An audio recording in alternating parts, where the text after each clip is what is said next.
Bueno, muy buenas noches, mis estimados aprendices de la ficha 3070-207 del programa de Tecnólogo en Análisis y Desarrollo de Software. Es un gusto darles a todos ustedes una cordial bienvenida a esta sesión sincrónica en la cual pues continuaremos fortaleciendo nuestros conocimientos y competencias en el diseño y desarrollo de aplicaciones.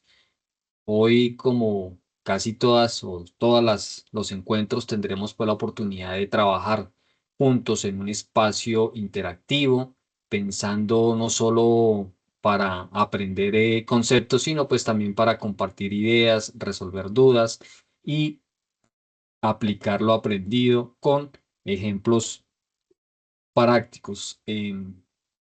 Recuerden que la participación activa es fundamental. Cada aporte, cada pregunta y pues en general cada ejemplo que ustedes compartan enriquece la experiencia de todo el grupo.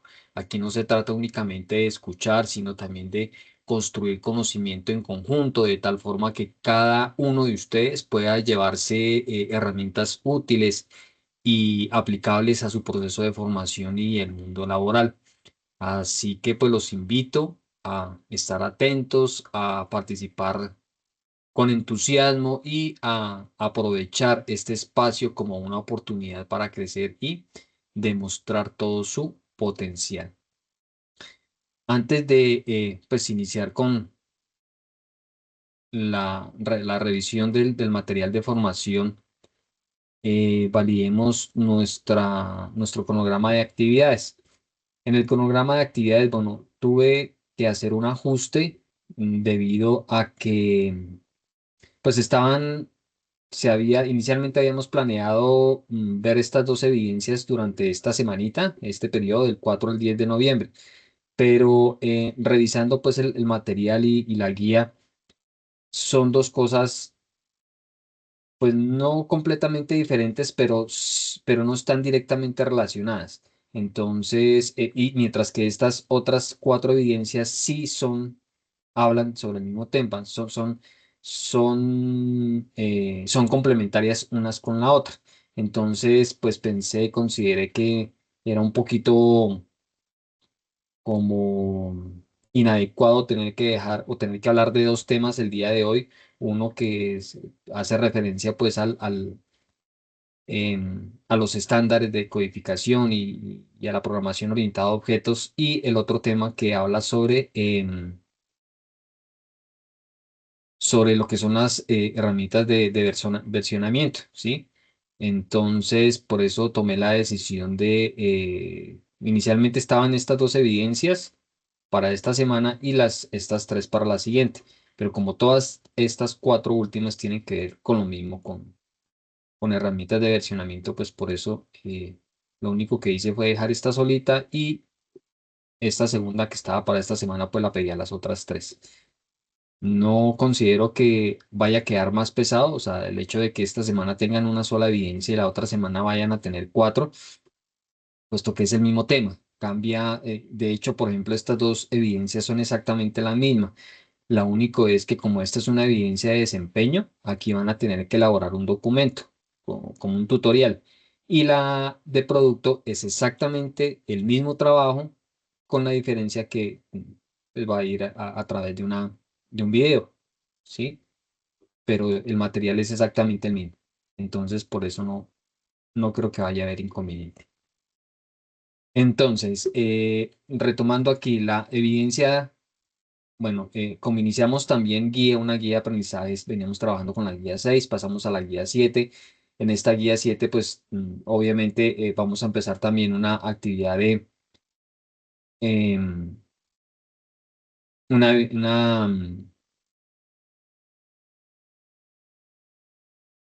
una actividad de producto, que es la de codificar los módulos de software. Esta actividad tiene inicialmente un resultado de aprendizaje, que es el de planear actividades de construcción del software de acuerdo con el diseño establecido. Y ese resultado tiene asociados 5 evidencias. ¿Sí? Hoy vamos a ver y hablar únicamente sobre la primera evidencia, que es esta, la 1096 A1, EB2, actividad de aprendizaje 1, evidencia 2. Por eso también cambia el orden, ¿sí? Em, Porque es que esta primera que tiene que ver con, como le digo, con las herramientas de versionamiento estaba de primeros, por eso estaba la evidencia 1 y luego la evidencia 2, pero quedaba como, o sea, no sé, como, como echando ahí un machete, que hablar primero de versionamiento, luego hablar de programación orientada a objetos y luego volver a herramientas, pues como quedaba como muy maluco, por eso las invertí. De todas maneras, ambas evidencias se van a trabajar, solamente que en diferente orden, y pues por eso aquí también cambia el orden. Primero vemos la evidencia 2 y la otra semana trabajaríamos la 1, la 3, la 4 y la 5. Bien. Con respecto a esta primera evidencia, la evidencia de desempeño, nos dice el cronograma que debemos remitirnos a la guía 7. Entonces, estrenamos también guía. En esta guía número 7, pues como siempre, como todas tienen una identificación de la guía, ¿sí? Dentro de esa identificación, pues encontramos las competencias que se van a ver o a trabajar con esta guía. Tenemos una competencia técnica, solamente no tenemos competencias transversales, sino solamente competencias técnicas, que es la de desarrollar la solución del software de acuerdo con el diseño y metodologías de desarrollo. Y esta competencia em, se trabajarán dos resultados de aprendizaje. El primero, que ya como les comenté, es el de planear actividades de la construcción del software de acuerdo con el diseño establecido, que son las 5 evidencias. Y el segundo resultado, que es el de codificar el software de acuerdo con el diseño establecido. Tiene una duración total, esta guía, de 498 horas. El grueso del contenido pues está en el segundo resultado. El primero pues realmente es muy cortico. eh, Son 96 horas únicamente eso, el resto pues iría destinado para trabajar este segundo resultado. Bueno, tiene también una presentación, una formulación de las actividades de aprendizaje e iniciamos describiendo la primera actividad de aprendizaje, ¿sí? Que es desarrollar la solución del software de acuerdo con el diseño y la metodología de desarrollo. ¿En qué se basa o cuál es el principal objetivo con respecto a esta actividad de aprendizaje? ¿Sí? Es fundamental dado que pues, aquí vamos a iniciar ya en forma con lo que es el desarrollo de aplicaciones web y aplicaciones móviles, utilizando algunos frameworks para el desarrollo de metodologías ágiles, ¿sí? Entre los que se encuentran como Spring Boot, como React, como Android, como Swift. Si bien es cierto, en lo que ha transcurrido pues, del programa de formación, hemos visto algunos o hemos picado código en algunos de estos, con algunos de estos frameworks relacionados a lenguajes de programación, pero ha sido como una introducción, como unas bases, ¿no? Entonces, a partir de esta guía, pues ya la cosa se pone un poquito más compleja, obviamente, pues teniendo en cuenta esas bases o esos principios que hemos visto en otros momentos. Listo. Aquí con respecto a estos frameworks nos dice también pues que vamos a trabajar con un servidor Node, y pues que en conjunto tanto el framework como Node pues conforman un conjunto de herramientas de versionamiento permitiendo realizar grandes proyectos en tiempos cortos, y pues uno de los objetivos es que ustedes tengan herramientas y conceptos bien fundamentados para que puedan escoger cuál se adapta más a las características del proyecto que pues hasta ahora ustedes han venido trabajando y que tienen en mente, que tienen idea para presentarlo o llevarlo hacia el final de la formación, de la etapa lectiva. Luego viene la actividad de aprendizaje 1, configurar herramientas de versionamiento para el control de código. Esta primera actividad tiene estipuladas para trabajar durante 40 horas y unos materiales de formación. Son dos materiales, uno que es la aplicación de paradigmas orientado a objeto, que es el que vamos a analizar en la noche de hoy, y la próxima semana entonces continuaremos con el segundo, que es la integración continua.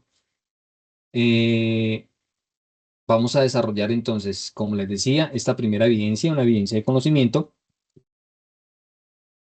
que consiste en realizar un informe técnico de plan de trabajo para la construcción del software. Con respecto a esta evidencia, dice la guía que son las bases, que con base en las características del software a desarrollar, se debe realizar ese informe técnico especificando herramientas y tecnologías de versionamiento a utilizar según lo visto en los componentes de integración continua. Mm, Ahí está sugerido también de tener en cuenta algunos elementos. Como siempre, se deben seguir o se deben tener en cuenta las normas básicas de presentación de trabajos escritos. Sí, eso lo hemos recalcado casi que siempre en todas las entregas que tienen que ver con realizar informes o documentos, y pues que lo mínimo que se espera es que tengan pues una portada, que tengan una introducción, unos objetivos y en este caso eh, una sección en la cual pues se van a describir las herramientas de versionamiento que piensan ustedes trabajar. El producto a entregar pues es ese documento en formato PDF. En eso va a consistir toda la evidencia. No sé si Ricardo, Sebastián tengan alguna duda al respecto del desarrollo de esa evidencia, la mecánica en la cual se va a desarrollar.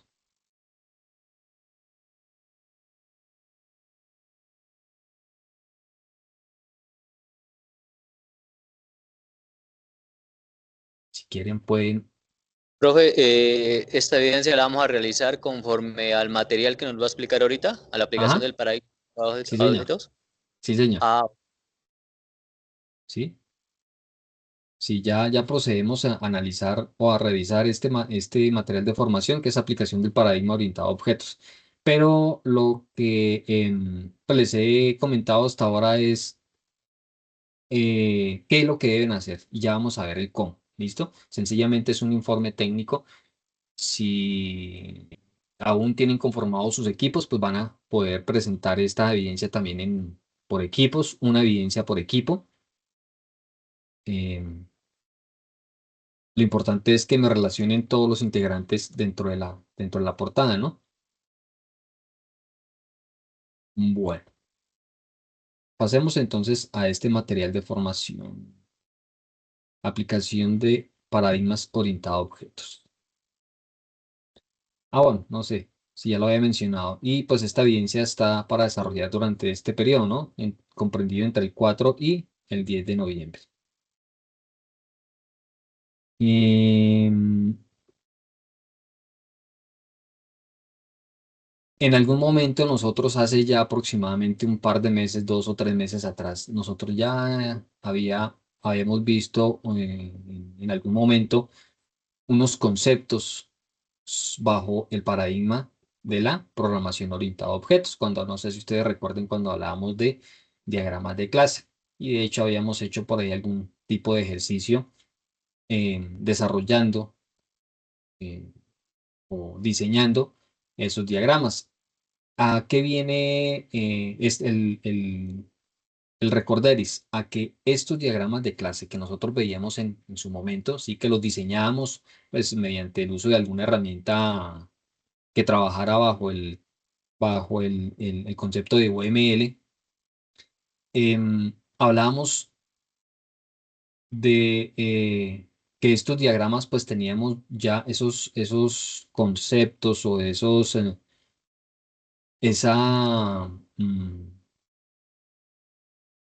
enfoque relacionado con la programación orientada a objetos. Entonces, por ahí hablábamos que teníamos unas clases, que teníamos unos atributos, que teníamos unos métodos, ¿cierto? Que teníamos de pronto una superclase y esa superclase pues podía a partir de ahí extender y generar algunas clases o subclases más bien, ¿cierto? Que podían extender tanto atributos como métodos a esas subclases. Esto en su momento pues era, digamos, lo que solo sobre papel. No cobraba pues ninguna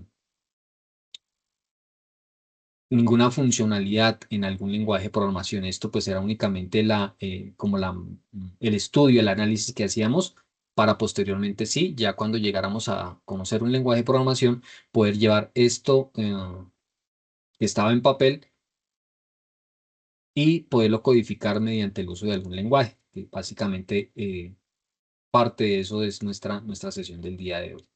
¿Sí? Entonces, por aquí hablábamos de lo que era una clase, atributos, métodos, hacíamos la representación utilizando UML, el lenguaje,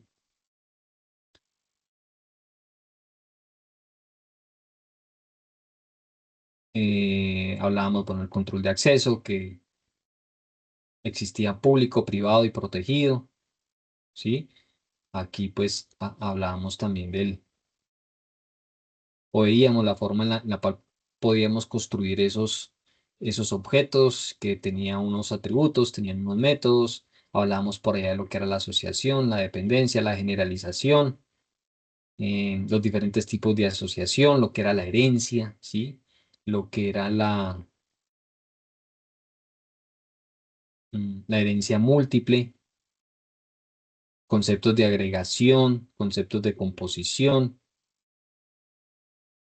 Entonces, eso lo vamos a retomar el día de hoy. Si hay dudas o si hay de pronto algo que repasar, pues yo sí los invito a que de pronto pues vuelvan a revisar este material o sencillamente pues saben que las grabaciones quedan dispuestas, todas están desde la primera hasta la del día de hoy a través de nuestro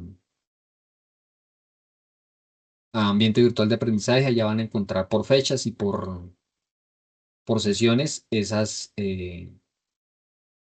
grabaciones, entonces pues si es necesario pues los invito a que la revisen. Listo. Este es el material de que habla la guía, aplicación del paradigma orientado a objetos, con el cual pues comienza la guía, sí, la guía número 7.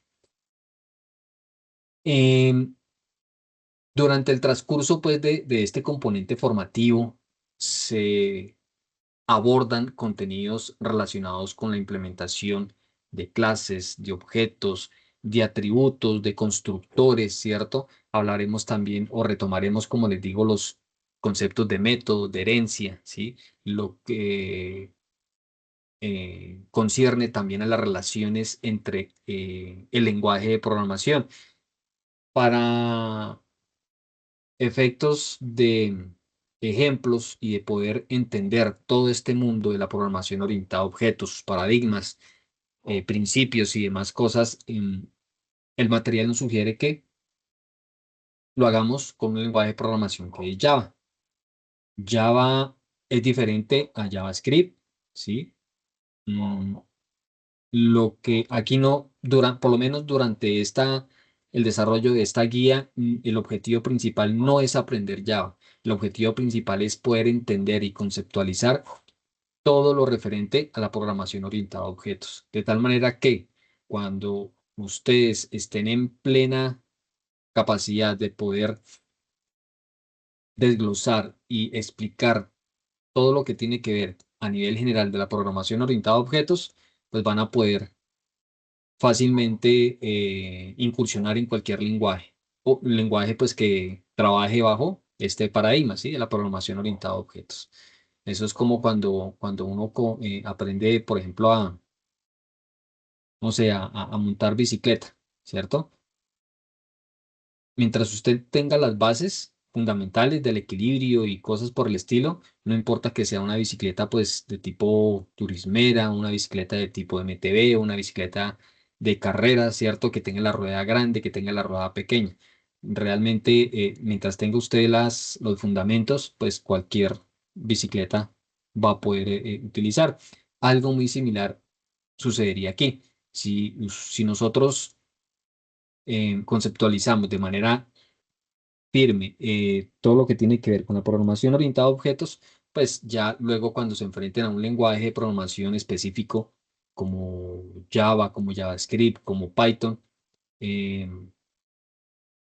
pues va a ser mucho más sencillo solamente aprender la sintaxis, la forma de escribir ese código, pero los conceptos generales, fundamentos de la programación orientada a objetos, pues sí van a ser exactamente los mismos.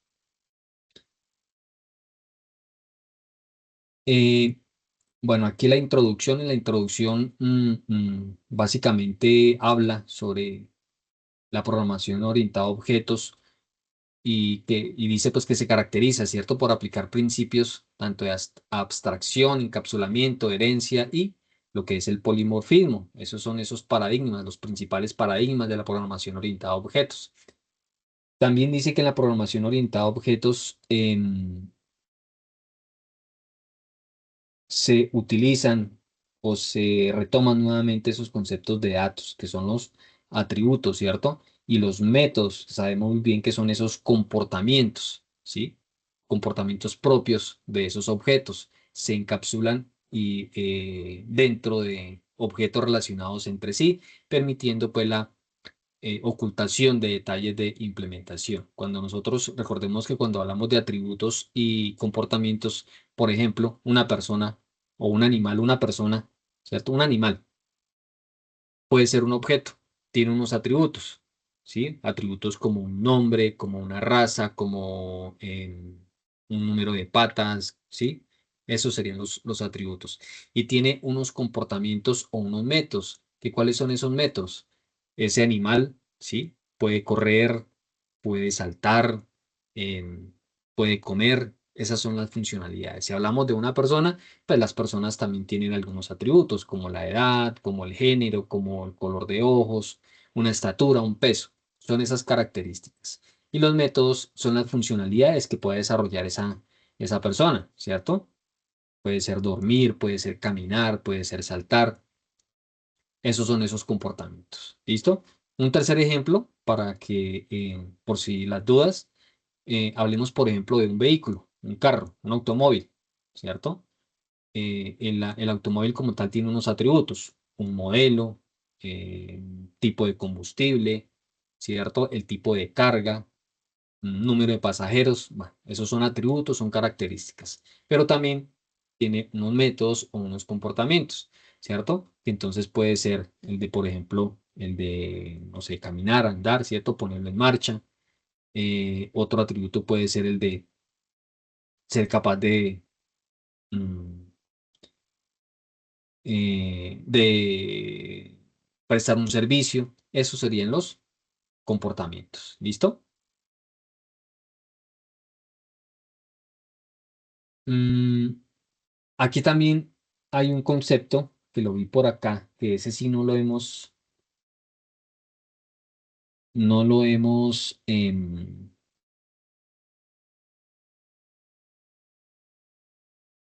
hemos hablado de él y ya no lo encontré. Bueno, que habla lo que es la ocultación o el ocultamiento. Este concepto es fundamental ya que pues es similar a cómo se puede conducir, por ejemplo, o haciendo la analogía, ¿cierto? Por ejemplo, mm, cuando se conduce, por ejemplo, una moto o un vehículo, ¿cierto? Nosotros o cualquier persona, digámoslo, pues con los conocimientos pertinentes puede hacerlo sin conocer o sin la necesidad de tener que conocer el funcionamiento interno de sus sistemas, que cómo funciona el motor, que cómo funciona la transmisión y cosas por el estilo. Lo que importa es poder conducir ese vehículo. Entonces, aquí también vuelvo y le hago énfasis en ese concepto que es la ocultación, ¿sí? Que hablando pues a nivel de ingeniería de software, permite la comunicación entre objetos a través de interfaces definidas sin revelar pues cómo está implementado otros objetos.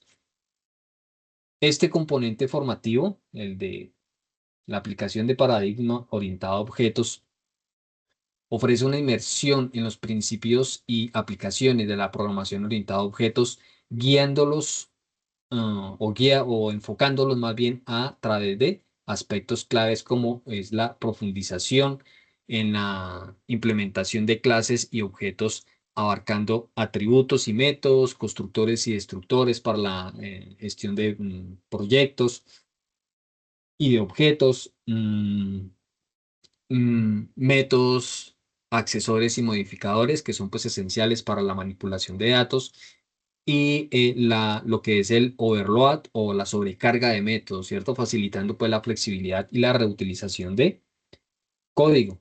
También otro aspecto general es la exploración de la comunicación entre clases mediante la implementación de asociaciones para pues relacionar objetos de manera lógica, la implementación de la composición y la agregación, ¿cierto? Definiendo pues las relaciones de pertinencia y lo que es la implementación de la herencia, ¿listo? Permitiendo pues la extensión y reutilización de funcionalidades. Tenemos un primer apartado que habla sobre las características del lenguaje de la programación orientada a objetos. Generalmente, pues la abreviación es POO, ya también habíamos hablado de esto, programación orientada a objetos, si lo mencionamos o lo pronunciamos en español, pero como casi todos los términos, pues también dependen de sus iniciales, su acrónimo depende de la forma como se pronuncia o se escribe en inglés, ¿cierto? Entonces, en algunas otras cosas lo van a encontrar como O o P, ¿sí? Pero pues hace referencia exactamente a lo mismo. Mm, Aunque es posible implementar la programación orientada a objetos en lenguajes tales como C y Pascal, que son lenguajes viejos, muy viejos, ¿cierto? Esta,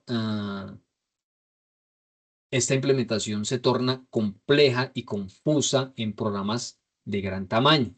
Resulta más apropiado utilizar un lenguaje específicamente diseñado para soportar los principios de la programación orientada a objetos para su implementación. Esto se debe a que, dependiendo de las características que ofrecen los lenguajes de programación, se pueden clasificar básicamente en dos categorías. Y es aquí donde hablamos sobre los lenguajes basados en objetos y los lenguajes de programación orientado a objetos, ¿cierto? ¿Ve? La programación basada en objetos es un estilo que soporta principalmente la encapsulación e identidad de los objetos, centrando pues sus características principales en estos cuatro conceptos, lo que es la encapsulación de datos, lo que es la ocultación de datos y mecanismos de acceso, lo que es la inicialización automática y la sobrecarga de operaciones. Em, Se dice que los lenguajes de programación, pues, basados en objetos son aquellos que soportan el uso de objetos, pero que no van a incorporar, pues, todas las características de la programación orientada a objetos, ¿sí? Como la herencia o como el polimorfismo.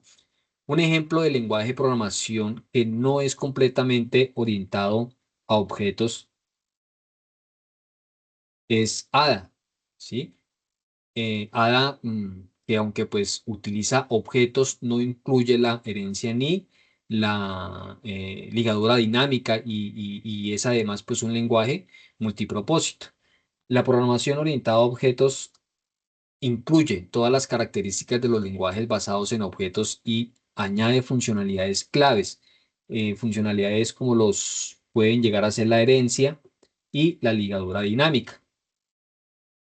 Em, que pues también es conocida como la ligadura dinámica, más comúnmente conocida como el polimorfismo, que permiten pues una mayor flexibilidad y reutilización del código. Describen también aquí unas características de la programación orientada a objetos, ¿cierto? Y hablamos de la herencia, volvemos a hablar o a mencionar la ligadura dinámica, que como les digo, es el mismo polimorfismo y las características basadas en objetos. Eh, eh, no voy a profundizar tampoco en estos términos, por lo que pues ya les dije al comienzo, nosotros ya tuvimos unos encuentros en los cuales hablábamos sobre esos conceptos. Bueno, dice también aquí el material que entre los lenguajes que incluyen el soporte para la programación orientada a objetos se encuentra también C++, se encuentra Smalltalk, Object Pascal y Java. Existe una amplia variedad de lenguajes de programación que ofrecen funcionalidades tanto de programación basada en objetos como de orientación a objetos. En particular, Java es un lenguaje de programación orientado a objetos que fue desarrollado por una empresa llamada Sun Microsystems, ¿cierto? Lanzado pues en el año de 1995. Java compila el código fuente de un bytecode que es ejecutado a través de una máquina virtual de Java, ¿sí?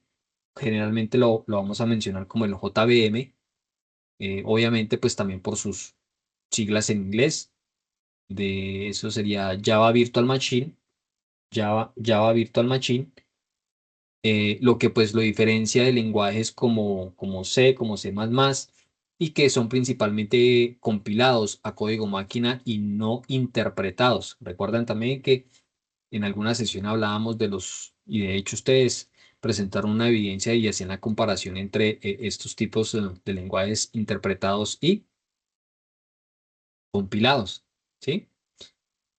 Recordemos o tengamos en cuenta que Java combina características de lenguajes tanto interpretados a través de su JVM, garantizando pues la portabilidad y eficiencia en la ejecución de sus programas. Aquí se mencionan algunas características de este lenguaje, donde pues una de las o la primera característica que está referenciada es que es sencillo. Java es fácil de aprender y comprender porque pues evita la complejidad presente en otros lenguajes, ofreciendo una sintaxis clara y organizada. Se dice o se tiene el concepto de que la curva de aprendizaje pues es mucho más fácil, mucho más sencilla que algunos otros lenguajes bajo el paradigma de la programación orientada a objetos. La segunda característica es la que es orientada a objetos, ¿sí? Java pues se basa en ese paradigma, lo que pues permite estructurar el código en clases y objetos, facilitando pues la reutilización, el mantenimiento y la escalabilidad de programas. Independiente de la arquitectura y portable. Los programas en Java o los desarrollos hechos bajo Java se compilan eh, bajo este término, este concepto de Java Bytecode, ¿cierto? Que es un formato que puede ejecutarse en cualquier sistema que tenga instalada la máquina virtual o la JVM, garantizando pues portabilidad entre las diferentes plataformas. Dice también que es robusto. Java incorpora mecanismos que reducen errores comunes como la gestión automática de memoria mediante la recolección de basura, lo que pues mejora la estabilidad del software. También dice que soporta multitarea. Java pues soporta la ejecución concurrente de múltiples hilos o líneas, ¿cierto? Los famosos triads, permitiendo pues, realizar varias tareas al mismo tiempo dentro de una aplicación. Y por último, menciona que es dinámico. Java carga las clases bajo demanda en tiempo de ejecución, lo que permite pues que la programación se adapte y gestione recursos de manera flexible sin necesidad de cargar todo el código desde el inicio. Además de las características ya mencionadas, hay diversos entornos de desarrollo, ¿sí? Integrados, entornos de desarrollo integrados, comúnmente conocidos como IDE o IDE, ¿cierto? Por sus siglas en inglés, y pues disponible para programación en Java. Estos entornos proporcionan a los programadores un espacio de trabajo unificado que facilita todo el proceso de desarrollo de aplicaciones. Aquí observan ustedes tres entornos, tres IDEs más reconocidos, el cual es pues NetBeans, Eclipse o GBlue, ¿sí? Destacando pues Eclipse o NetBeans, que son como los de mayor popularidad.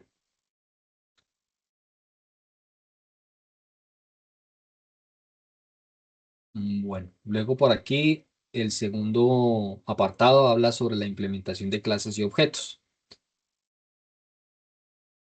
Los elementos centrales de un lenguaje de programación, ¿sí? Ya lo sabemos nosotros y eso lo debemos tener siempre presente.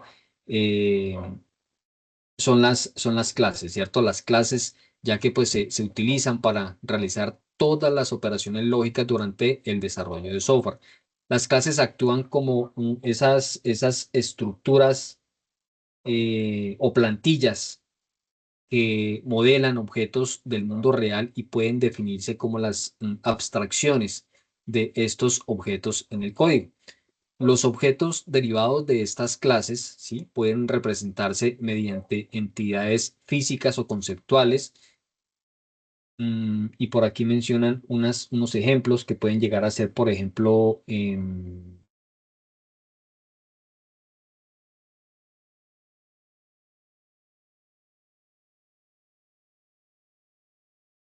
esos lugares o esas personas, ¿cierto?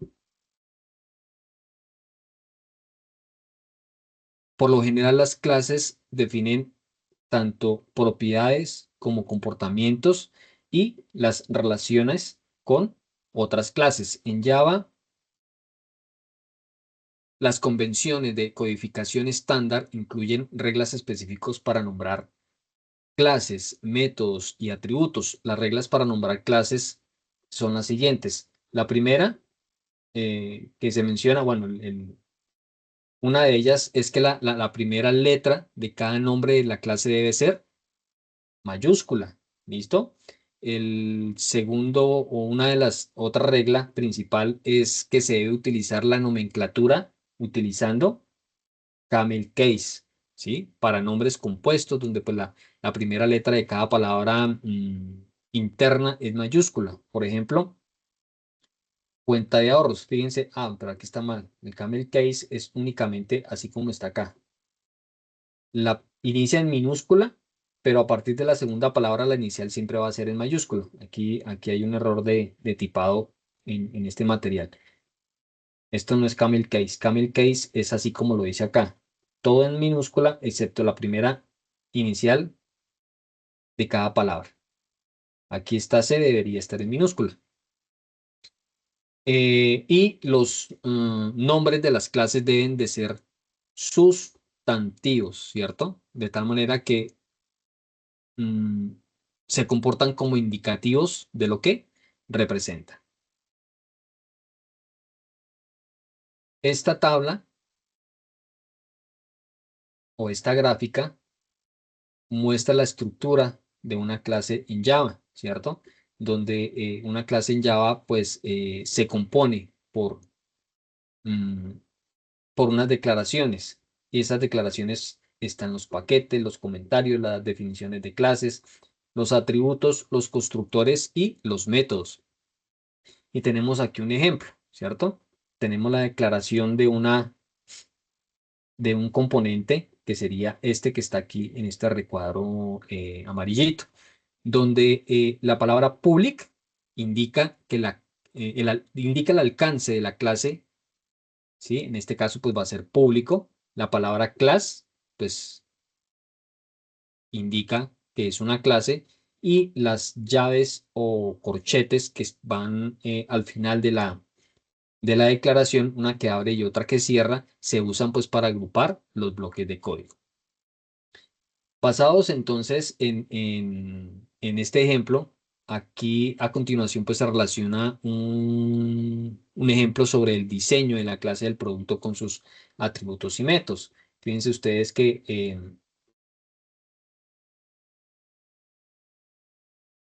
volvemos o sea, ¿se les hace familiar esta gráfica?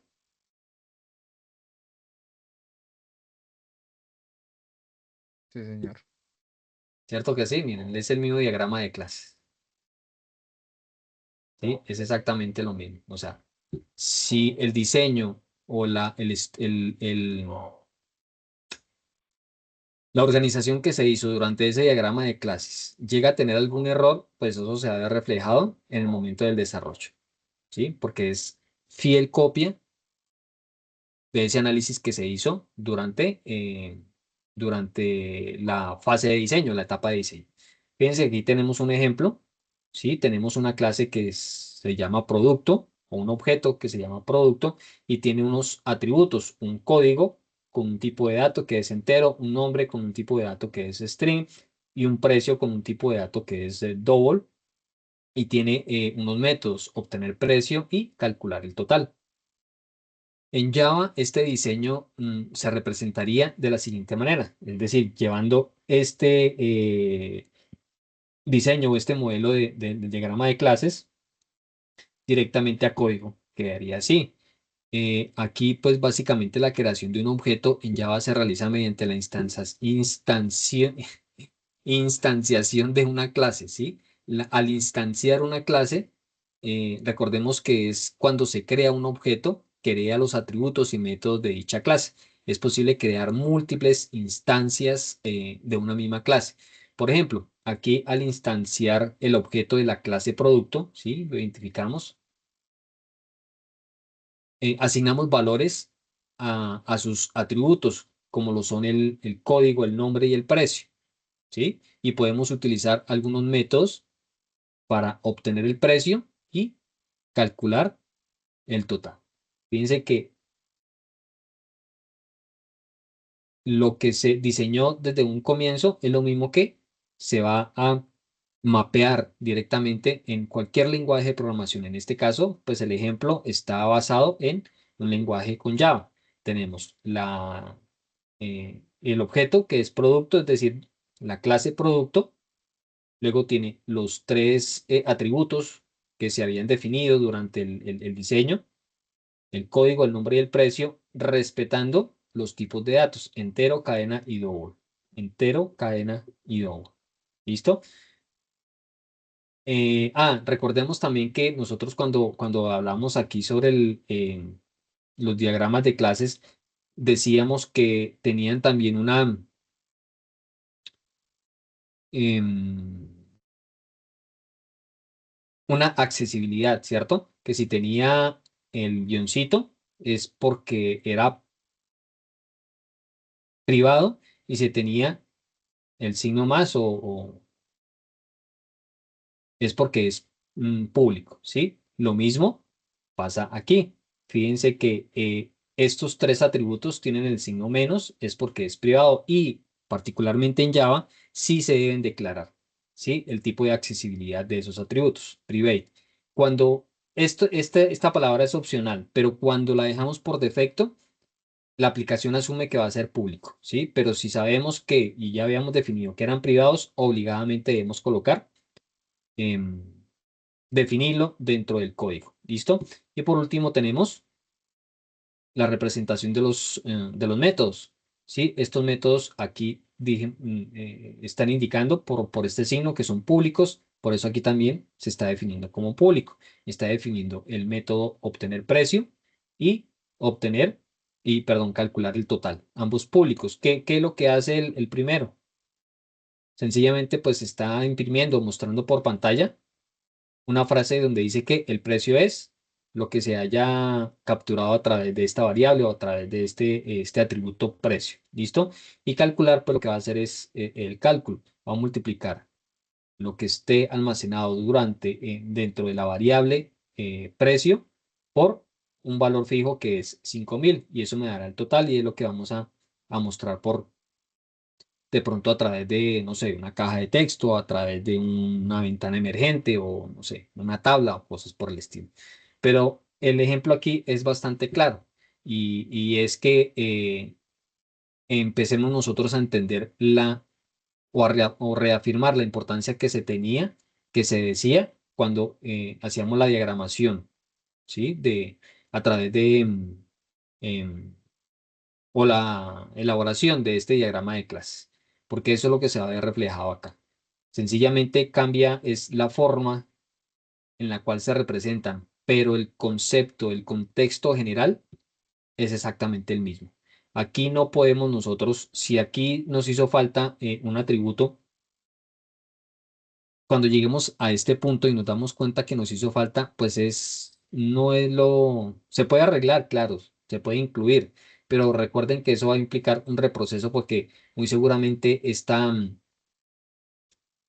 entidad va a estar directamente relacionada con alguna otra entidad y muy seguramente eso va a implicar que también de ahí, a partir de acá, pues vaya a tener que hacer algún tipo de cambios. Entonces, eh, puede que sea algo muy sencillo, pero también puede ser que ese tipo de cambios pues implique un retraso en el desarrollo normal del cronograma, en el cual pues se tenía estipulado el desarrollo como tal de esa aplicación. Entonces, de ahí la importancia que desde el diseño, ¿sí? El análisis que se hace durante la etapa de diseño, pues sea lo más confiable posible para que cuando lleguemos aquí a la fase de implementación, pues no vayamos a tener ese tipo de inconvenientes. Mm, Bueno, Profe, una duda. señor. En los métodos se ve que hay un void. ¿Qué significa ese void de los métodos? El void significa que es Sí, vacío, es decir, que no devuelve nada. Aquí este, sí, ¿sí? Que no devuelve nada. ok. Está vacío, ¿sí? O sea,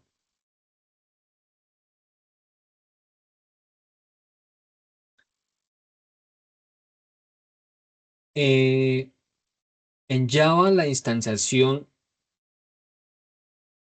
se lleva a cabo, ¿sí? Utilizando la palabra reservada new. Aquí, esta palabra reservada new, seguida del constructor de la clase, ¿sí? Y vemos aquí un ejemplo de cuál es esa sintaxis para crear pues el objeto de la clase producto.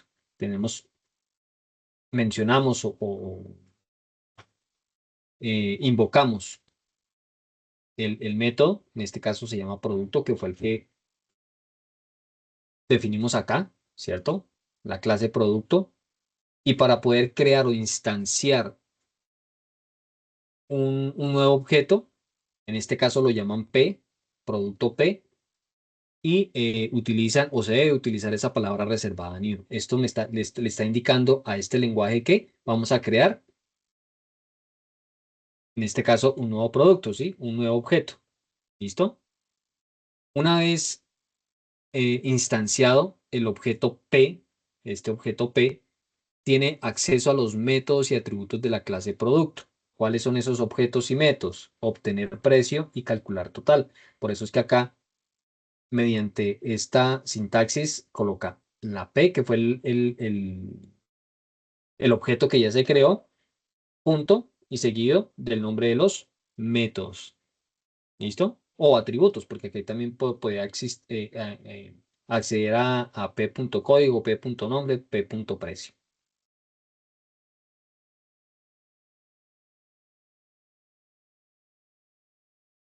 Bueno, creo que por ahí no habría nada más que decir. Hablemos aquí sobre los atributos y métodos de la clase. Dice aquí que los atributos de una clase son definidos según su sintaxis, ¿sí? Tenemos modificador visibilidad, tipo de nombre de variable igual al valor inicial.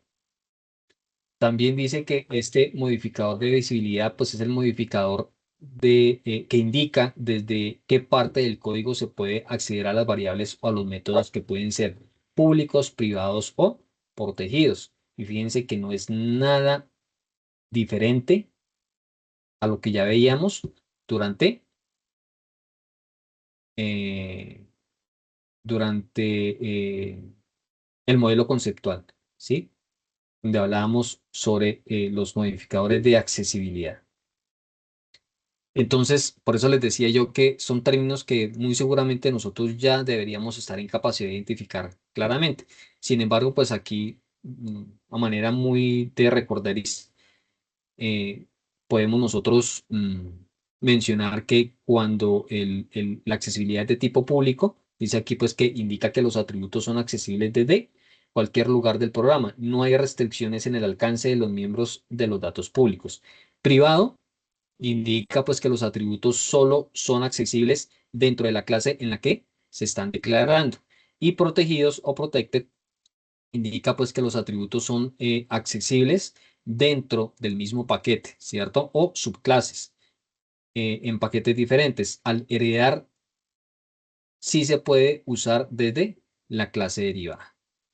Y hay otro concepto que es, bueno, que es el de tipo, donde el tipo pues hace referencia al tipo de la variable, pudiendo ser de un tipo básico o un objeto. Y aquí tenemos los diferentes tipos de datos que podemos encontrar específicamente en este lenguaje de programación, en Java. ¿Sí? Tenemos los datos de tipo entero, de tipo real, de tipo cadena y unos generales que en este caso solamente son las compuertas lógicas o booleanos. De tipo de enteros, pues existe el byte, que es un entero pues muy pequeño. Luego tiene short, que hace referencia a un entero corto. Tenemos el int, que hace referencia a un entero, un número pues, que está en sistema binario, equivaldría a 32 bits, ¿cierto? Y para uno grande largo sería de tipo long, que sería entero largo. Lo mismo los números reales. Aquí habla, por ejemplo, cuando son decimales de tipo float o números muy, muy grandes, exageradamente grandes de tipo double, ¿cierto? Números de coma flotante. Este es de flotante simple, es decir, con un par de decimales. Este pues va a tener un número bastante grande de decimales. Los tipos de cadena, sharp, cuando hablamos solamente de caracteres, de uno, de dos, de tres caracteres hasta 16 bits. Y cuando hablamos de una cadena de texto, una frase larga, o compuesta por por varios caracteres, por varias palabras, pues, eh, que conforman los textos. Y otros de tipos booleanos, donde solamente acepta dos valores, o true o false, ¿cierto? El valor booleano, falso o verdadero. Al igual que las clases, el nombre que se asigna a una variable conocido como, o generalmente como nombre de la variable, ¿sí? Debe adherirse a ciertas convenciones en Java. Y ya lo habíamos mencionado anteriormente con las clases. Por ejemplo, que los nombres de las variables deben comenzar con una letra mayúscula, ¿sí? En el caso de los nombres compuestos, se emplea la nomenclatura de camel case, ¿de acuerdo? Dice también que los nombres de variables pues no pueden contener espacios, iniciar con números ni incluir caracteres especiales. No se permite que una variable tenga pues el mismo nombre de una palabra clave reservada del lenguaje. Y dentro de un mismo ámbito, cada variable debe tener un nombre único y no puede pues repetirse el nombre de otras variables previamente declaradas. Aquí te proporciona pues un ejemplo que siguen esas convenciones. Tenemos un primer ejemplo de una variable. Fíjense que conserva esa nomenclatura de camel case. La primera palabra toda en minúscula, la siguiente solamente la inicial está en mayúscula. Lo mismo que acá. Primer nombre, primer apellido. Cuando la variable pues es solamente una palabra, pues todo debe ir en minúscula.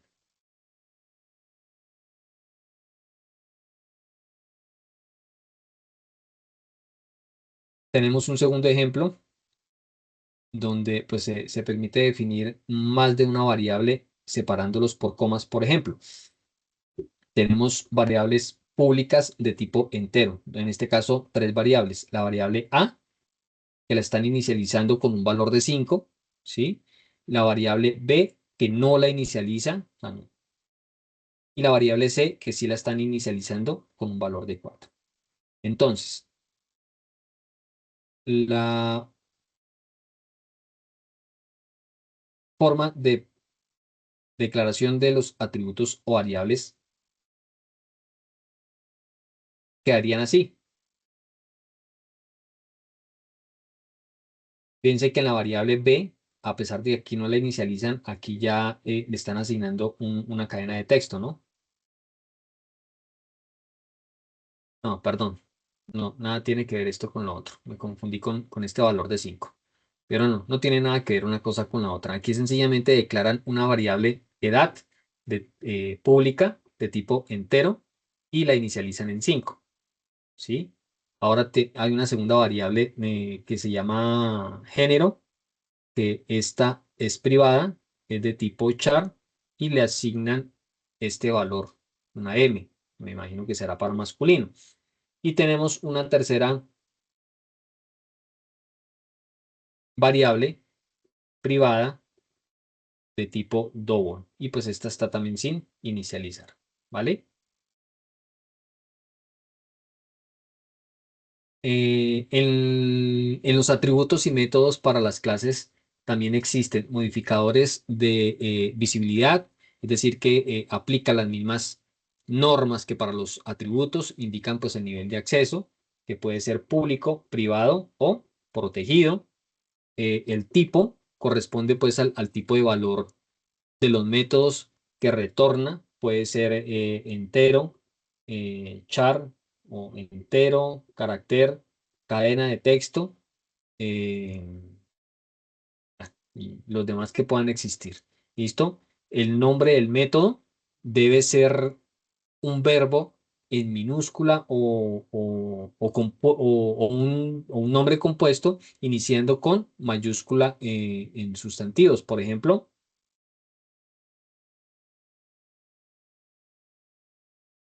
reservar cuenta, ¿sí? Fíjense que aquí sí está bien escrito. Aquí sí conserva esa nomenclatura de camel case. La primera palabra en minúscula y la segunda solamente la inicial en mayúscula. También existe pues lo que son las listas de parámetros. Incluye los parámetros entre paréntesis que abre y cierra. Son los datos que recibe el método y pues puede estar, de hecho puede estar vacía. Y tenemos el cuerpo del método. Em, Contiene pues el código a ejecutar encerrado entre estas llaves. No termina en punto y coma como los atributos. Aquí pues hay un ejemplo donde se presentan la sintaxis de esos métodos. En este primero, por ejemplo, hay un método público, ¿cierto? Que retorna un valor entero, edad, cuyo nombre es el de obtener edad y no recibe parámetros, ¿cierto? Fíjense que dentro de los paréntesis no hay ningún dato, no hay ningún parámetro. Entonces no recibe parámetros. Y si devuelve la edad.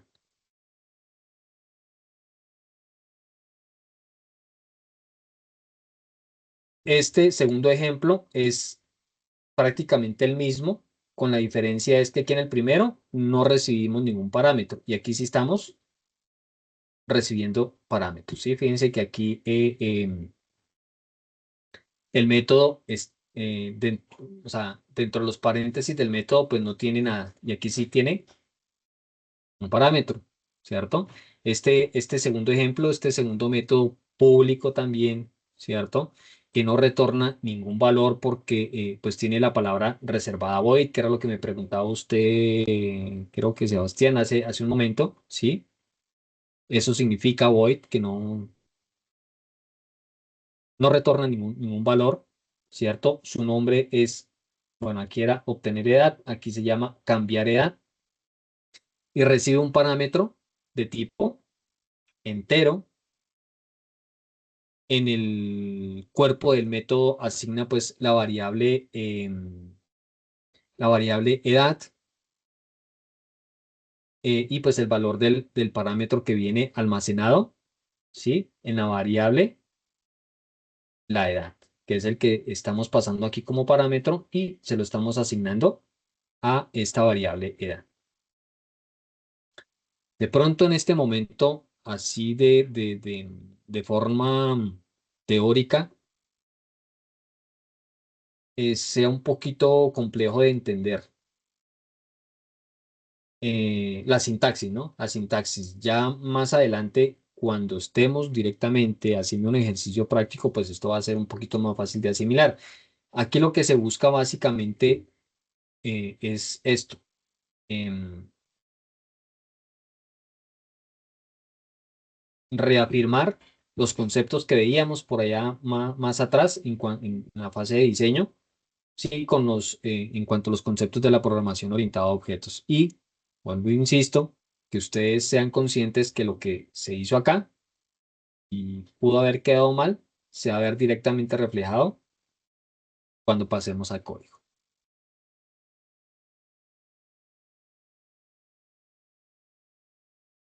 Constructores y destructores. ¿Qué creen ustedes que es eso?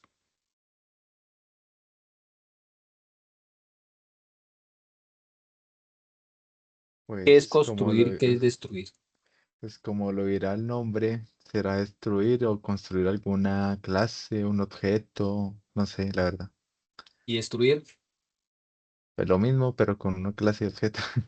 lo contrario, ¿cierto? Sí, exacto. Destruir es el antónimo de construir, ¿cierto? Construir.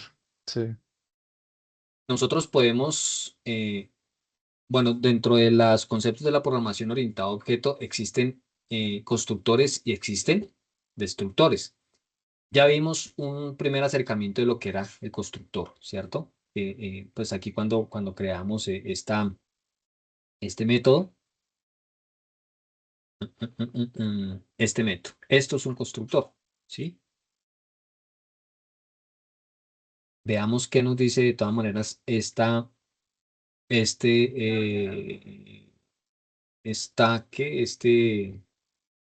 esta teoría en este punto. El constructor de una clase es un método diseñado específicamente para inicializar los objetos de dicha clase, ¿sí?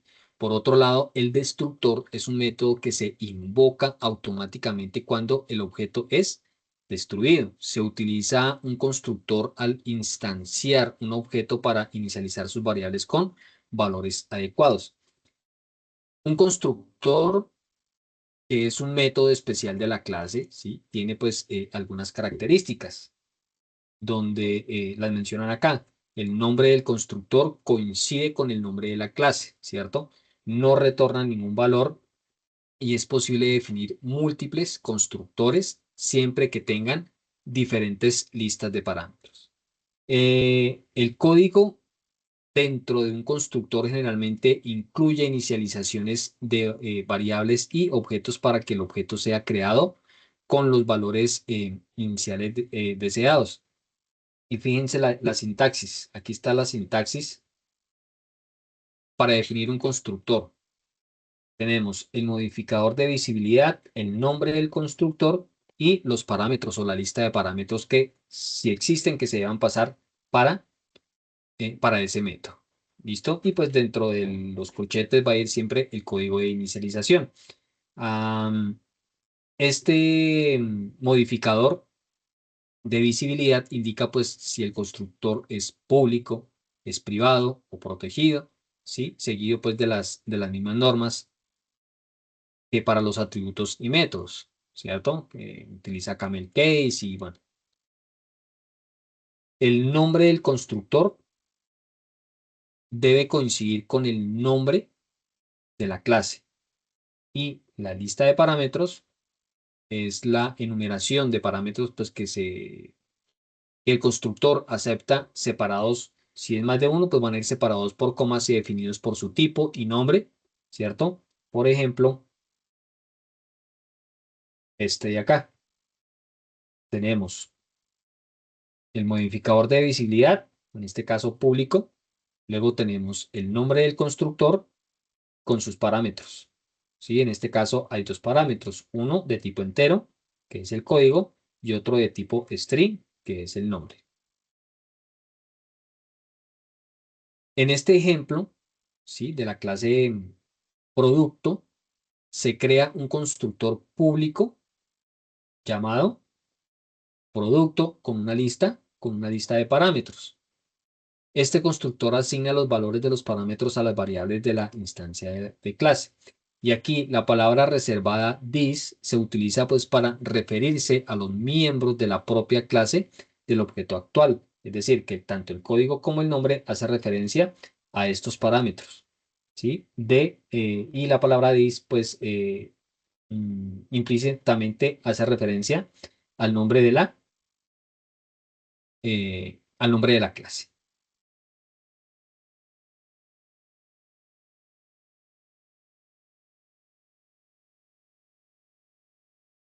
Un constructor sin parámetros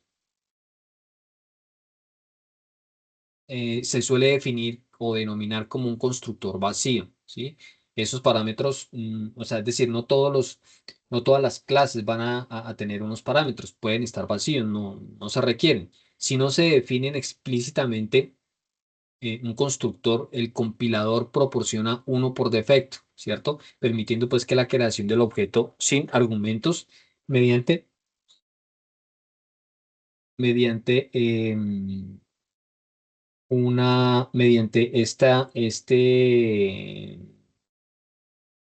este argumento, no, mediante esta instrucción new class, ¿cierto?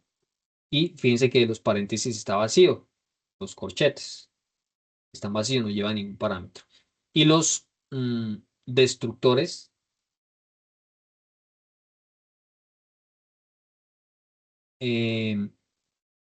son esos métodos que liberan la memoria ocupada por el objeto.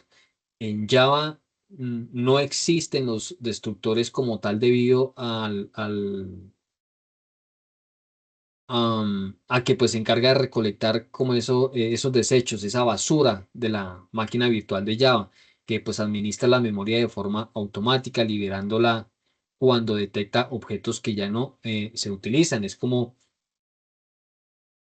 empezar a depurar nuestra aplicación, nuestro sistema, cosas que en algún momento las utilizamos, pero en el flujo normal de la ejecución de la aplicación ya no se van a necesitar más, entonces él empieza pues como a desecharlo, ¿cierto? Esos son los destructores, empieza pues como a recoger, a hacer orden, toda esa basurita que va quedando ahí. Aunque el manejo de la memoria en Java es automático, gracias pues al recolector de basura, los usuarios pueden sugerir la ejecución del recolector de basura mediante una instrucción específica, aunque pues el momento exacto de la recolección de basura no es garantizado. Tenemos aquí otros conceptos que hablan sobre métodos, accesorios y modificadores. En la programación orientada a objeto existen dos tipos fundamentales de modificadores de acceso a los miembros, y ya lo hemos mencionado, que son públicos y privados.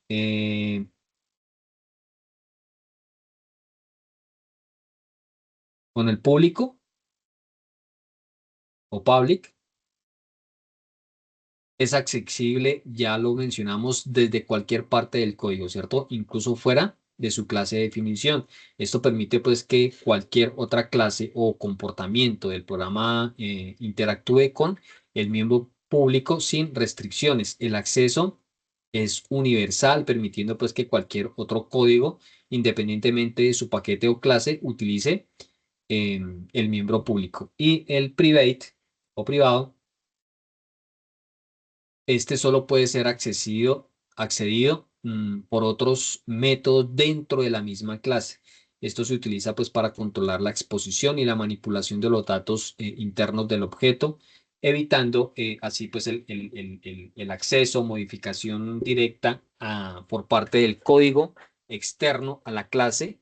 El acceso pues está estrictamente limitado a la clase donde el miembro privado es declarado. Otros componentes del programa no pueden acceder directamente a estos miembros privados. Existen cuatro tipos de modificadores de acceso disponibles en Java. Default, Private, protected y public. Cuando el modificador por defecto o predeterminado, default, ¿cierto? Se usa cuando no se especifica un modificador de acceso para la clase, el método o el miembro eh, de datos. Se aplica pues el modificador de acceso predeterminado por defecto. Los miembros de datos, de clases, de métodos con accesos predeterminados son accesibles solo dentro del mismo paquete. Por ejemplo, en la clase producto, acá en la clase producto y el método mostrar, al tener modificadores de acceso predeterminado, no pueden ser accedidos desde otro paquete. ¿Por qué es predeterminado? Porque nunca lo estamos declarando, no estamos siendo específicos, sino que no lo colocamos, entonces se convierte en un acceso o un modificador por defecto. Luego hablamos de los privados o private. Aquí se indica con la palabra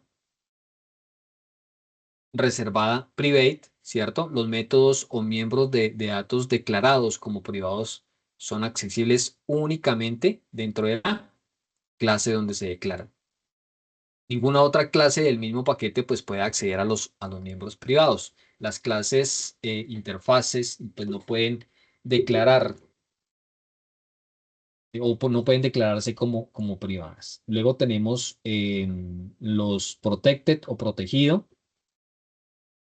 Como vemos acá, pues se especifica con la palabra clave protected. Los métodos o miembros de datos declarados como protected son accesibles dentro del mismo paquete o en subclases situadas en paquetes diferentes. Accesible pues dentro del mismo paquete y por subclases en paquetes diferentes, promoviendo pues así una forma de herencia protegida. Y por último tenemos los públicos o public. Este modificador de acceso pues tiene el alcance más amplio de todos. Las clases, los métodos o los miembros de datos declarados como públicos son accesibles desde cualquier lugar del programa sin restricciones en el alcance. Por ejemplo, declarar el método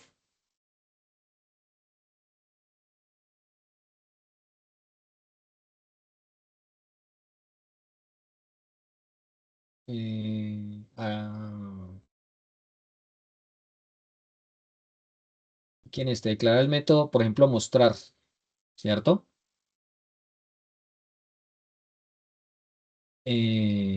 Pues de la clase producto como público permite que se acceda a ese método desde cualquier parte del programa.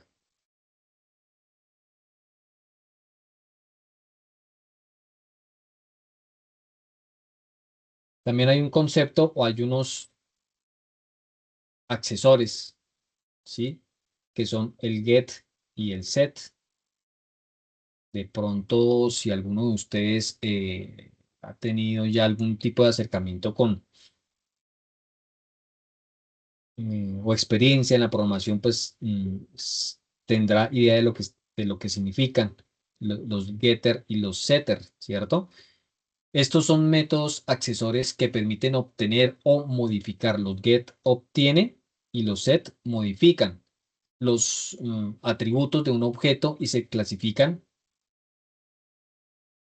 en métodos get y métodos set. Los métodos get permiten acceder al valor de un atributo, ¿sí? Y los métodos set permiten modificar el valor de un atributo. El nombre de estos métodos siempre van a empezar así, con la palabra get o set, ¿sí? Seguido del nombre del atributo con la primera letra en mayúscula. Por ejemplo, get nombre, obtener el nombre, y set nombre o modificar nombre. ¿De acuerdo? Su modificador de acceso es siempre público, ¿sí? Esto pues para facilitar el acceso o modificación de los atributos desde fuera del alcance.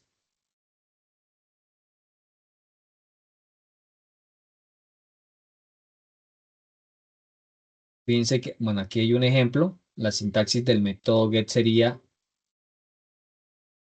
public, el tipo de dato, el atributo, seguido de la palabra get con el nombre de ese atributo.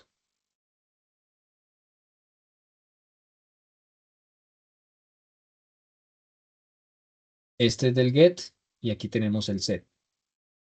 A diferencia, pues bueno, aquí retorna únicamente el atributo que que estemos utilizando, y el método lo que está haciendo es modificar, ¿sí? Ese atributo el valor inicial de ese atributo. Para eso se utiliza pues esta sintaxis.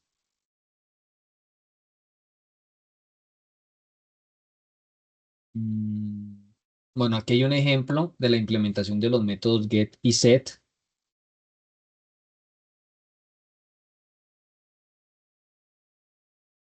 En este ejemplo pues se presenta la clase producto con sus atributos de código y nombre. Por cada uno de estos atributos encontramos sus métodos, tanto get como set. Para el código, get código y set código. Y para el atributo nombre, get nombre y set nombre. Obtener nombre y modificar nombre. ¿Sí? Mm, Esto pues obviamente pues para obtener y cambiar el valor de de cada uno de ellos.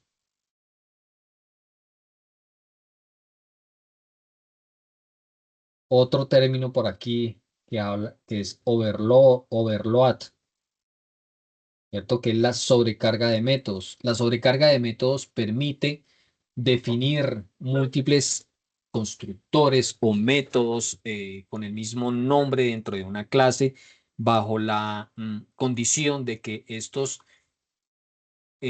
no compartan la misma cantidad y tipo de parámetros. En esencial, la sobrecarga facilita la declaración de métodos homónimos que difieren en los parámetros que aceptan. Por otro lado, no es posible tener dos métodos con idéntico nombre o parámetros coincidentes. En este contexto, los argumentos proporcionados a llamar al método determinan cuál de ellos se ejecuta. Este es un ejemplo de implementación de sobrecarga de constructores y métodos en Java. Mm, Fíjense cómo este ejemplo, tanto de constructores como de métodos, se evidencia una sobrecarga en los constructores de la clase producto, donde se han creado dos constructores con el mismo nombre, ¿sí? Pero pues con distintos parámetros. Aquí no tiene parámetros, pero este constructor se llama producto y este segundo también se llama producto, pero este sí tiene parámetros, ¿sí? Una situación o similar ocurre con el método de descontar producto, que se define dos veces, cada uno con diferentes parámetros. En este caso, el primero tiene dos parámetros, precio y nombre, y el segundo, y de hecho, el tipo de dato aquí es diferente, aquí es double, mientras que aquí también define un parámetro precio, pero con el tipo de dato diferente a lo que lo definió en el primer caso. A esto hace referencia entonces, ¿qué es? ¿Estamos hablando de qué?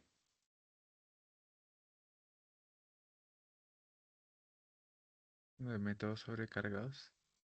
Exactamente, sobre la sobrecarga. ¿Listo? El overload. Mm, bueno, y aquí ya terminando pues este material, nos hablan sobre la comunicación entre clases.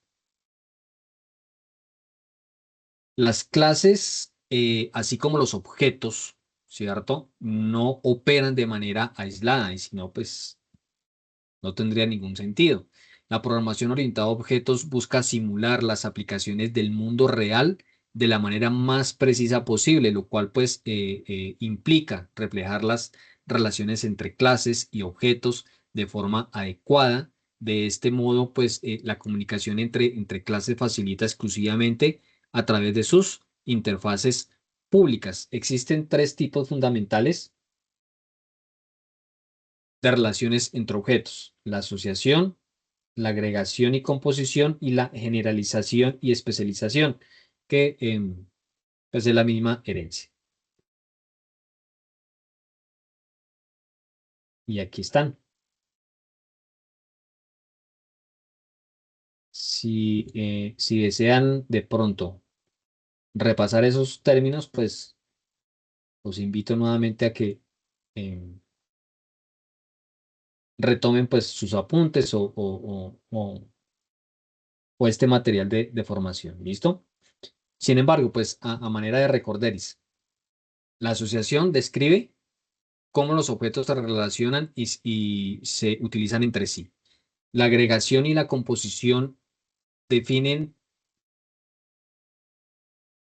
una relación en la que un objeto está compuesto por uno o más objetos, mostrando pues una relación de tipo mm, parte todo, ¿cierto? Donde una cosa, recuerda que hablamos donde una cosa es el todo y donde algo hace parte de ese todo. Y la generalización y la especialización expresa una jerarquía entre clases donde una clase pues deriva, o sea, la herencia deriva la subclase, ¿cierto? Hereda tanto comportamientos y atributos de una clase base, ¿sí? Que es pues la misma superclase, permitiendo pues la reutilización y la extensión del código. ¿Cómo se lleva a cabo esa implementación de asociaciones? En Java la implementación de la asociación se lleva a cabo mediante campos de instancia. Esta relación pues puede ser tanto bidireccional como unidireccional. En la dirección bidireccional, donde cada clase posee una referencia hacia la otra. Tanto la agregación como la composición son variantes específicas de relaciones de asociación. Aquí pues se detallan estos dos tipos de relaciones. En la unidireccional, una asociación unidireccional ocurre cuando una clase está vinculada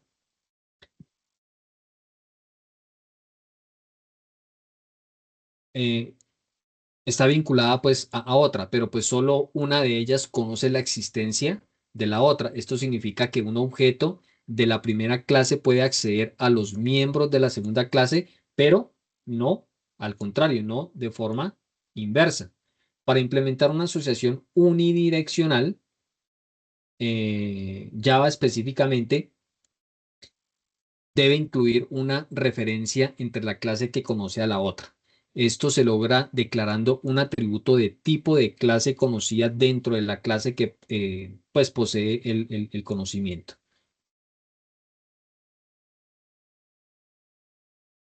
Aquí hay un ejemplo donde donde existe una relación, bueno, aquí basado en este ejemplo, ¿no? Una relación entre usuario y clave, ¿sí? La clase usuario puede tener referencia hacia la clase clave para saber a quién pertenece, pero la clase clave no necesita tener una referencia a la clase usuario si la lógica del negocio pues no requiere que una clave conozca a sus usuarios, ¿sí? Por eso es que aquí solamente pues se está referenciando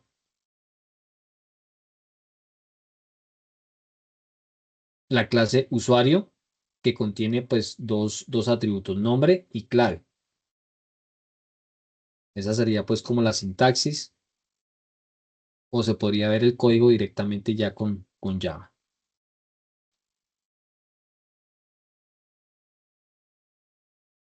Y la asociación bidireccional habla en doble sentido, en dos sentidos, ¿cierto? Es una asociación donde dos clases están vinculadas entre sí, pues de tal manera que ambas puedan conocer la existencia y utilizar los miembros de la otra.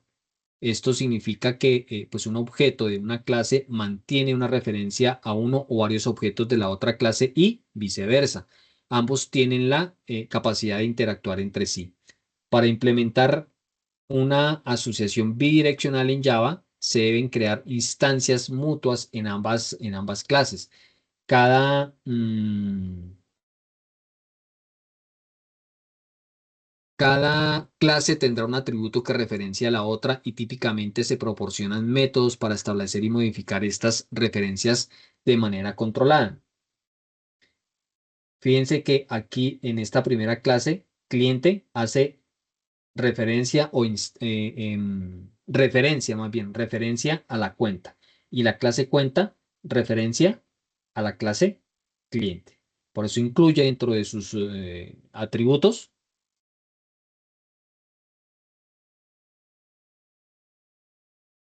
o dentro de sus métodos más bien, referencia de manera controlada.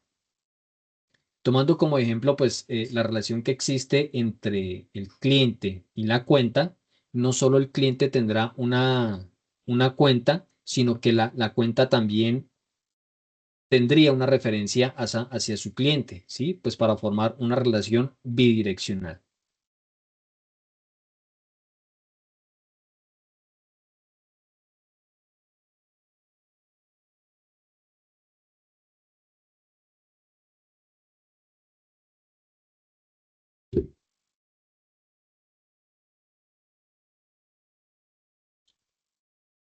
En cuanto a la implementación y composición, de la composición y la agregación, recordemos que la agregación es esa relación entre clases que modela una jerarquía de tipo todo parte, donde pues las partes pueden existir independientemente del todo,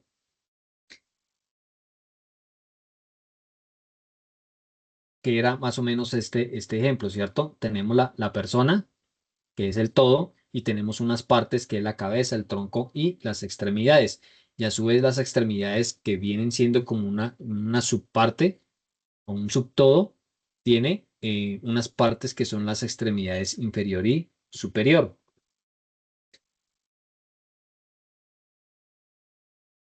Eh,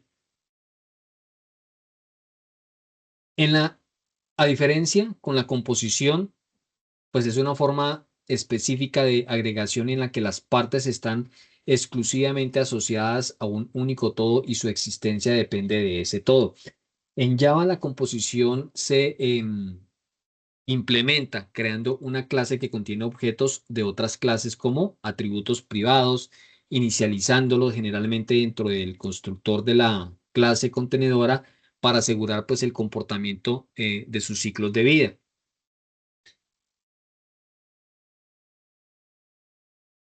Bueno, aquí hay un ejemplo de una CPU, una torre, un computador que tiene un disco duro. Esto sería el todo, esto serían las partes, al igual que acá. El todo sería la CPU o la torre y los parlantes pues sería el todo. Esto sería un ejemplo de agregación y esto sería un ejemplo de composición. Implementación de herencia. La herencia, como ya lo sabemos nosotros, es ese mecanismo en la programación orientada a objetos que permite que una clase conocida como subclase, pues herede propiedades y comportamientos de otra clase llamada superclase. Por ejemplo, a partir de la clase persona, es posible definir una subclase empleado, ¿sí? Esta es la superclase y a partir de persona puedo tener un empleado o puedo tener un cliente. Esta será la superclase y estas serán las subclases, donde puedo heredar tanto atributos como métodos. El empleado, además de tener un sueldo, tiene un nombre, un apellido y un documento. Y además de tener este método de mostrar empleados también puede acceder al nombre, obtener el nombre y obtener el apellido. Lo mismo sucedería con el cliente. Recordemos también que la herencia pues permite la reutilización de código y la extensión de funcionalidades. En Java la herencia se implementa mediante la palabra clave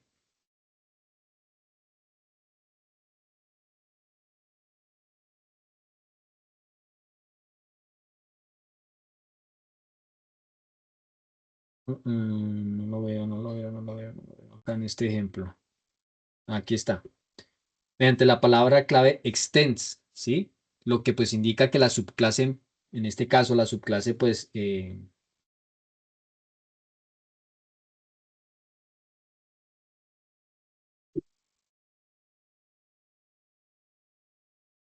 sé por qué no está aquí. Bueno, basados en este ejemplo, la subclase empleado adquiere los métodos y atributos accesibles desde la clase persona.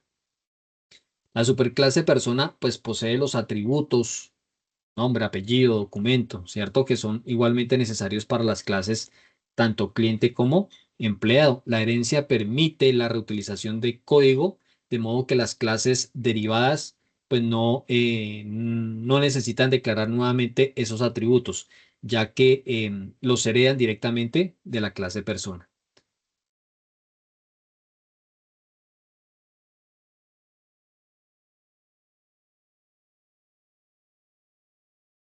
Aquí en este primer ejemplo, pues la clase padre o superclase persona con sus atributos, constructores y métodos, get y set, ¿cierto?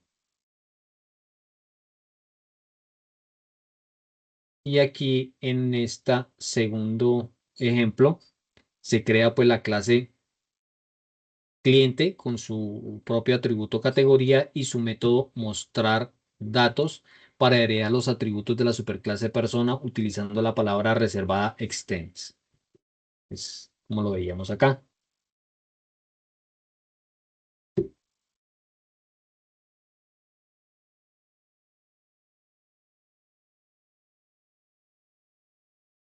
Y pues nada, ahí termina ese material bastante largo, bastantes cosas, de pronto unas ya un poco conocidas, otras bastante nuevas, pero pues básicamente esta información o estos conceptos son los que les van a servir a ustedes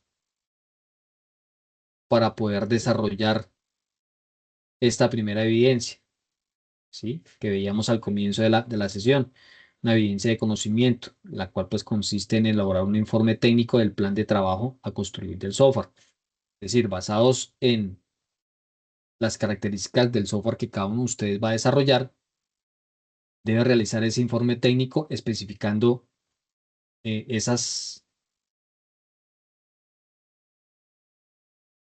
eh, conceptos de la programación orientada a objetos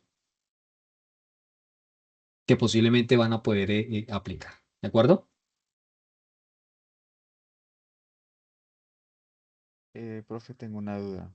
Señor. La actividad que vamos a hacer esta semana es esa la que tiene en pantalla o la AA1EV02. Discúlpeme. Esta la 2. A1EB2. Ok, Definir los ok, estándares de codificación de acuerdo con la plataforma de desarrollo elegida. Sí, que como les dije al principio las había invertido, pero sí es esta, la 2. Primero la 2 y la próxima semana arrancamos con la 1, la 3 y la 4 y 5. listo, listo, profe. ¿Sí? Gracias por la aclaración, Sebastián. Efectivamente, la evidencia que van a desarrollar esta semana es la 2. Definir estándares de codificación de acuerdo con la plataforma de desarrollo elegida. ¿Listo? Realizar un informe técnico con el estándar de la codificación a utilizar para el desarrollo de software, según lo visto pues, en el componente de aplicación de paradigma orientado a objetos.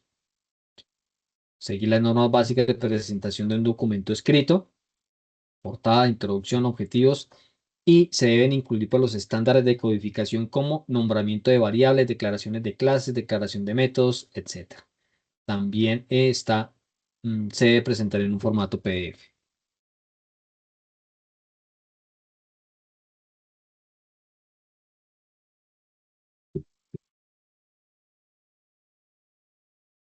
¿Alguna pregunta adicional? Ricardo, Sebastián. No, profe, por mi parte, no. Los últimos temitas toca estudiar un poquito más, pero la verdad bien. Sí, esto es cuestión también de práctica, ¿no? De hecho,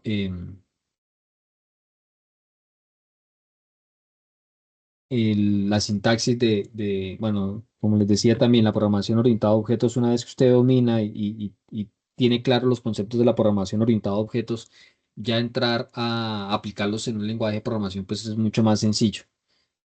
Yo hace ya un par de años atrás, no les miento, hace por lo menos unos 4 o 5 años que no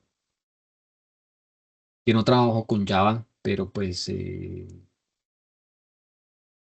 volver a buscar allá en los recuerdos, ¿cierto? Esos conceptos y volver a aplicarlos.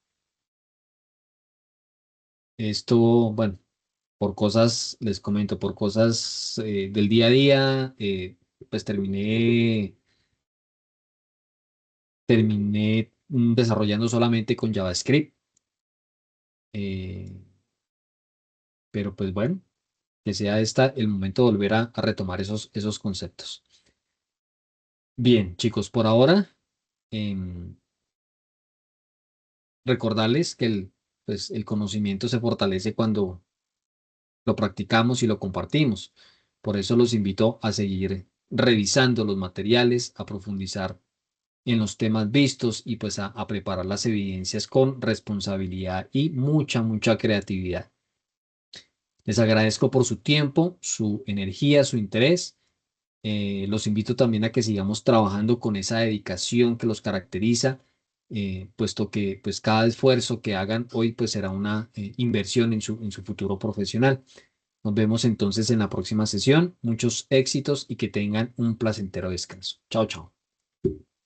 Gracias, buenas noches.